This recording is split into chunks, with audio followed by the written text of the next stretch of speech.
প্রতিদিনই কোনো না কোনো পাত্র এসে হাতে টাকা গুজে দিয়ে বলবে মোর্শেদের বড় ছেলেটারে চাই। রশিদ নিজে নিজে বিড়বিড় করে আওড়ান, গ্যারামে কি আর কোনো সেরি নাই? এই একটা সেরিরেই কেন সবার চোখে পড়তে হইব? চাইলেই কি সব পাম যায়? পূর্ণা স্কুলের জামা পরে পদ্মজাকে ডাকলো, আপা, এই আপা, স্কুলে যাবি না? আপারে। পদ্মজা পিট পিট করে চোখ খুলে কোনো মতে বলল না। পরপরই চোখ বুজে ঘুমে তলিয়ে গেল। পূর্ণা নিরাশ হয়ে মায়ের রুমে আসে।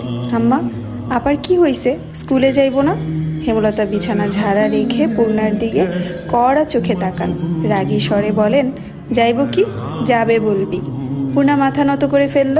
হেমলতার কড়া আদেশ, মেয়েদের পড়াশোনা করাচ্ছি, অশুদ্ধ ভাষায় কথা বলার জন্য নয়, শুদ্ধ ভাষায় কথা বলতে হবে। পূর্ণা মাথা নত করে দেখে হেমলতা তৃপ্তি পান। তার মেয়েগুলো মন্যতা চিনে খুবই অনুগত। তিনি বিছানা ঝাড়তে ঝাড়তে বলেন, পদ্মের শরীর ভালো না, সারা রাত পেটে ব্যথায় কাঁদছে, থাকুক, ঘুমাক। পূর্ণা